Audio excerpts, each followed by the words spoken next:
আজকে আমরা আলোচনা করব মৌলিক অধিকার ও রাষ্ট্রের নির্দেশমূলক নীতি। প্রথমেই প্রশ্ন, ভারতীয় সংবিধানের কোন অংশে মৌলিক অধিকার বর্ণনা করা হয়েছে? ভারতীয় সংবিধানের তৃতীয় অংশে 12 থেকে 35 পর্যন্ত মৌলিক অধিকার বর্ণনা করা হয়েছে। বর্তমানে ভারতীয় নাগরিকদের কয়টি মৌলিক অধিকার রয়েছে? বর্তমানে ভারতীয় নাগরিকদের 6টি মৌলিক অধিকার রয়েছে। মূল সংবিধানে 7টি ছিল। সম্পত্তি অধিকারকে কবে মৌলিক অধিকারের তালিকা থেকে বাদ দেওয়া হয়েছে? 1978 সালে 44তম সংবিধান সংশোধনের মাধ্যমে সম্পত্তির অধিকারকে মৌলিক অধিকার থেকে বাদ দেওয়া হয়েছে। এটি এখন ধারা 300 এর অধীনে একটি আইন অধিকার। কোন অধিকারকে ডক্টর বি আর আম্বেদকর সংবিধানের হৃদয় এবং আত্মা বলে আখ্যায়িত করেছেন? কনস্টিটিউশনাল রেমেডিজ বা সাংবিধানিক প্রতিবেদনের অধিকারকে ধারা 32 তিনি সংবিধানের হৃদয় এবং আত্মা বলেছেন। সংবিধানের কততম ধারা অনুযায়ী অস্পৃশ্যতা দূরীকরণ করা হয়েছে? 17 নম্বর ধারা অনুযায়ী অস্পৃশ্যতা বা ছোঁয়াছুঁয়ি প্রথা বিলুপ্ত বা দণ্ডনীয় অপরাধ করা হয়েছে। মৌলিক অধিকার ক্ষুণ্ণ হলে নাগরিকরা সরাসরি কোন আদালতের দ্বারস্থ হতে পারে? নাগরিকরা সরাসরি সুপ্রিম কোর্ট ধারা 32 বা হাইকোর্টের ধারা 226 দ্বারস্থ হতে পারেন। সুপ্রিম কোর্টে মৌলিক অধিকার রক্ষার্থে কয়টি রিট বা লেখ জারি করতে পারে? সুপ্রিম কোর্ট 5টি লেখ জারি করতে পারে। বন্দি প্রত্যাহারকরণ, পরমাদেশ, প্রতিষেধ অধিকার, পৃচ্ছা এবং উৎপ্রেষণ। জরুরি অবস্থার সময় কোন দুটি মৌলিক অধিকার কখনো খর্ব করা যায় না? জরুরি অবস্থার সময় ধারা 20 এবং 21 মানে ব্যক্তিগত স্বাধীনতা এবং জীবন ধারণের অধিকার খর্ব করা যায় না। কত নম্বর ধারায় আইনের চোখে সমতা এবং আইন সময়ের দ্বারা সমভাবে সংরক্ষিত হওয়ার অধিকার দেওয়া হয়েছে? 14 নম্বর ধারায় এই সমতার অধিকার দেওয়া হয়েছে। শিক্ষা ও সংস্কৃত অধিকার সংবিধানের কোন ধারায় বর্ণিত আছে? ধারা 29 এবং ধারা 30-এ প্রধানত সংখ্যালঘু সম্প্রদায়ের শিক্ষা সংস্কৃতির অধিকার সুরক্ষিত করা হয়েছে। রাষ্ট্রের যে নির্দেশমূলক নীতি, সেখানে লেখা আছে রাষ্ট্রের নির্দেশমূলক নীতি সংবিধানের কোন অংশে অবস্থিত? এটি সংবিধানের 4র্থ অংশে মানে পার্ট 4-এ ধারা 36 থেকে 51 পর্যন্ত বর্ণিত আছে। নির্দেশমূলক নীতির মূল ধারণাটি কোন দেশের সংবিধান থেকে নেওয়া হয়েছে? আয়ারল্যান্ডের সংবিধান থেকে গৃহীত হয়েছে। রাষ্ট্রের নির্দেশমূলক নীতিগুলির মূল উদ্দেশ্য কী ছিল? একটা কল্যাণকামী রাষ্ট্র গড়ে তোলা এবং অর্থনৈতিক সামাজিক গণতন্ত্র প্রতিষ্ঠা করা। মৌলিক অধিকার এবং নির্দেশমূলক নীতির মধ্যে প্রধান পার্থক্য কী? মৌলিক অধিকার আদালত কর্তৃক বলবৎযোগ্য, কিন্তু নির্দেশমূলক নীতিসমূহ লঙ্ঘন হলে আদালতের দ্বারস্থ হওয়া যায় না। ভারতের সংবিধানের কোন ধারায় গ্রাম পঞ্চায়েত গঠনের কথা বলা হয়েছে? 40 নম্বর ধারায় গ্রাম পঞ্চায়েত সংগঠন এবং স্বায়ত্তশাসনের কথা বলা হয়েছে। এটি গান্ধীবাদী নীতি।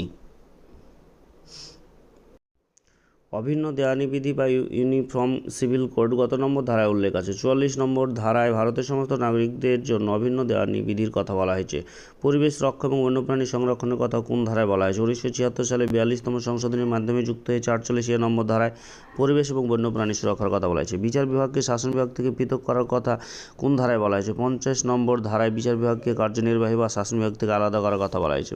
আন্তর্জাতিক শান্তি ও নিরাপত্তা বৃদ্ধির কথা সংবিধানের কোন ধারায় উল্লেখ আছে? সংবিধানের 51 নম্বর ধারায় আন্তর্জাতিক শান্তি, নিরাপত্তা, বন্ধুভাবাপন্ন সম্পর্ক বজায় রাখার কথা বলা হয়েছে। নির্দেশমূলক নীতিগুলিকে ব্যাংকের চেকের সাথে তুলনা করেছেন, যা ব্যাংকের সম্পদ অনুযায়ী পরিশোধ করা হয়। প্রখ্যাত সংবিধান বিশেষজ্ঞ অধ্যাপক কে.টি. সাহ এই মন্তব্যটি করেছিলেন। ভারতীয় সংবিধানের কোন অংশে মৌলিক অধিকার বা ফান্ডামেন্টাল রাইটস অন্তর্ভুক্ত আছে? সঠিক উত্তর হলো অপশন বি, তৃতীয় অংশে। ভারতীয় সংবিধানের কোন অনুচ্ছেদে অস্পৃশ্যতা বা অস্পৃশ্যতা বর্জনের কথা বলা হয়েছে? সঠিক উত্তর অপশন ডি, অনুচ্ছেদ 17 বলা হয়েছে। ডক্টর বি আর আম্বেদকর সংবিধানের কোন অনুচ্ছেদটিকে সংবিধানের হৃদয় এবং আত্মা বলে বর্ণনা করেছেন? সঠিক উত্তর হলো অপশন এ, অনুচ্ছেদ 32-এ। ভারতীয় সংবিধানের রাষ্ট্র পরিচালনার নির্দেশমূলক নীতি কোন দেশের সংবিধান থেকে অনুপ্রাণিত হয়ে গ্রহণ করা হয়েছে? সঠিক উত্তর অপশন সি, আয়ারল্যান্ড। ভারতীয় সংবিধানের কোন অনুচ্ছেদে সমস্ত নাগরিকদের জন্য একটা অভিন্ন দেওয়ানি বিধি বা ইউনিফর্ম সিভিল কোড প্রণয়নের নির্দেশ দেওয়া হয়েছে? সঠিক উত্তর হলো অপশন বি, অনুচ্ছেদ 44-এ বলা হয়েছে। কততম সাংবিধানিক সংশোধনের মাধ্যমে শিক্ষার অধিকারকে মানে রাইট টু এডুকেশন একটি মৌলিক অধিকার হিসেবে অন্তর্ভুক্ত করা হয়েছে? অ্যান্সার ডি, 86তম সংশোধনী। সংবিধানের কোন অনুচ্ছেদে গ্রাম পঞ্চায়েত সংগঠনের বা অর্গানাইজেশন অফ ভিলেজ কথা বলা হয়েছে? অপশানে অনুচ্ছেদ 40। রাষ্ট্রের নির্দেশমূলক নীতি সম্পর্কে নিচের কোন বক্তব্যটি সঠিক? সঠিক উত্তর হল অপশন সি, এগুলি আদালত দ্বারা বলবৎযোগ্য নয়। হেবিয়াস কর্পাস রিটের আক্ষরিক অর্থ কী? সঠিক উত্তর অপশন বি, আপনার কাছে শরীর আছে।